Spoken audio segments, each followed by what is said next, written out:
हर हर महादेव साथियों, आप सभी का मेरे चैनल लव यू जिंदगी में तहे दिल से स्वागत है। आप सुन रहे हैं अर्चना वर्मा की लिखी हुई कहानी तेरे संग यारा का 28वां भाग।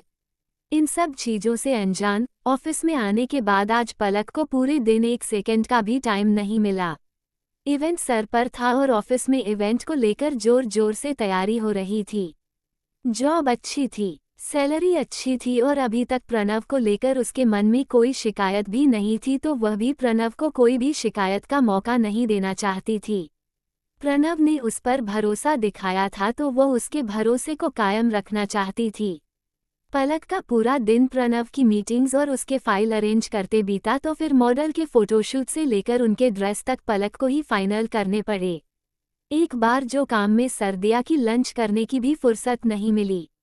सीधे शाम के 7 बजे वह ऑफिस से निकली, जबकि घर में मुस्कान उसका इंतजार कर रही थी।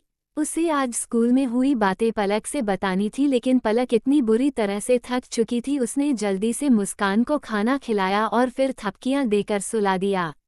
मुस्कान ने 1-2 बार उससे कहने की कोशिश की थी, क्योंकि उसे हर एक बात मम्मा से बताने की आदत थी और इस बात को पचा पाना उसके लिए मुश्किल हो रहा था। लेकिन फिर उसे याद आया कि उसने उस अंकल को पिंकी प्रॉमिस किया है कि वो मम्मी से कुछ नहीं बताएगी, वरना वह फिर पापा के बारे में बात नहीं करेगा।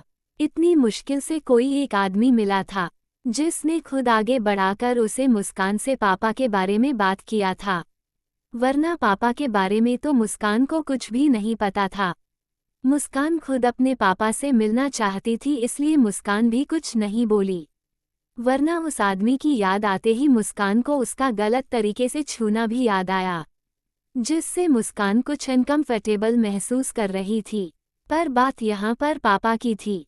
वो चुपचाप जल्दी से सो गई ताकि अगले दिन स्कूल जाने पर वो उस आदमी से मिल सके। अगले दिन मुस्कान अपने समय से उठकर खुद स्कूल के लिए रेडी हो गई।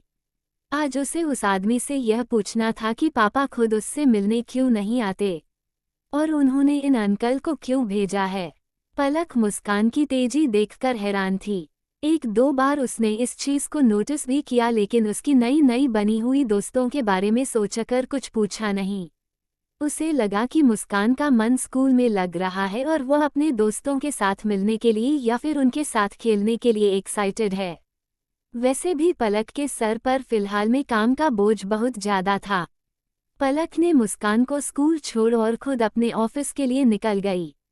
इसके बाद 3-4 दिन लगातार पलक का यही रूटीन सा बन गया था। सुबह जल्दीबाजी में वह घर का काम करके मुस्कान को छोड़ते हुए ऑफिस निकल जाती थी, तो रात में देर से आती थी और उसमें भी ऑफिस का काम लेकर बैठ जा रही थी। इन सब चीज के बीच में मुस्कान को उसका टाइम मिल पाना बहुत मुश्किल हो रहा था। पर इन सब चीजों के बीच में उसे आदमी को तो जैसे मुंह मांगी मुराद मिल गई थी। पापा के बारे में बताने के नाम पर वह इंसान मुस्कान को धीरे धीरे अपने शीशे में उतार रहा था।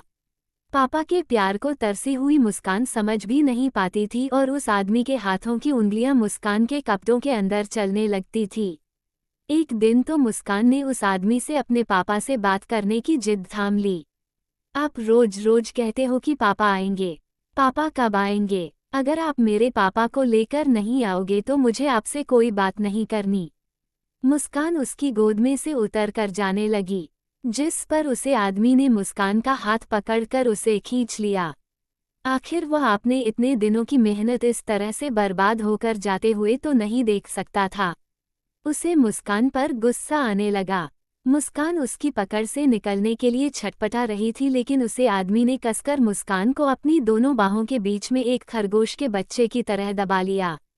एक तरह से वह जबरदस्ती पर उतर आया था और अपनी बड़ी हुई सेविंग मुस्कान के गालों में चुभाने लगा। मुस्कान चिल्ला रही थी, छोड़ो मुझे, छोड़ो मुझे, मुझे पापा के पास नहीं जाना।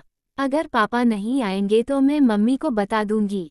क्या बता दोगी तुम अपनी मम्मी को, और क्या कर लेगी तुम्हारी मम्मी? जो औरत खुद अपना पति छोड़कर इधर उधर घूमती चल रही है, वह मेरा भला क्या उखाड़ लेगी? उस इंसान ने मुस्कान को डांट दिया। मुस्कान को उसकी बात तो समझ में नहीं आई, लेकिन उसके बिगड़े हुए तेवर को देखकर वह डर गई थी। आज तक इंसान ने मुस्कान से इस लहजे में बात नहीं की थी। मुस्कान रोने लगी। अरे नहीं नहीं, मेरा बेटा, ऐसे नहीं रोते मेरे बच्चे। अब वो आदमी मुस्कान को बहलाने लगा। उसके दिल में थोड़ा सा डर सा हो गया कि अगर इस तरह से मुस्कान रोती हुई क्लास के अंदर चली गई या फिर किसी ने उसे इधर उधर देख लिया तो उसके सारे किए कराए पर पानी फिर जाएगा। वो मुस्कान को गोद में लेकर तरह तरह की चीज़ों का प्रलोभन देने लगा, लेकिन आज मुस्कान को इन सब चीज़ों में कोई इंटरेस्ट नहीं आ रहा था। मुस्कान चुप होने का नाम नहीं ले रही थी। तब उस आदमी के दिमाग में एक आइडिया आया। आदमी ने अपना फ़ोन निकाला और मुस्कान से पूछा, तुम्हें पाप से बात करनी है ना? मुस्कान चुप होकर उसका चेहरा देखने लगी। लो, अपने पापा से बात करो। उस आदमी ने किसी नंबर पर फ़ोन लगाया और उधर किसी से कहा, बच्ची बात करेगी, बात कर लो। पापा, कब आओगे? फ़ोन लेते ही मुस्कान ने सबसे पहला सवाल किया। क्या यही इंसान सच में उसका पापा था या फिर पापा के बीच में कोई और था? आखिर क्या मकसद है इस इंसान का और क्यों यह मुस्कान की जिंदगी में आना चाहता है? जानने के लिए बने रहे अगले भाग तक। तब तक के लिए वीडियो को लाइक और चैनल को सब्सक्राइब करना मत भूलिएगा। खुश रहिए, स्वस्थ रहिए, हंसते रहिए, मुस्कुराते रहिए, मस्त रहिए और यही यूट्यूब पर मिलते रहिए। मिलते हैं अगले भाग के साथ। हर हर महादेव।